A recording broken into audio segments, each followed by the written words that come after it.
নামাজকে বলো না কাজ আছে, কাজকে বলো আমার নামাজ আছে।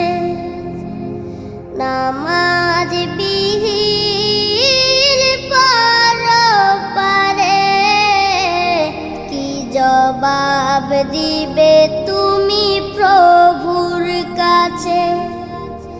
নামাজ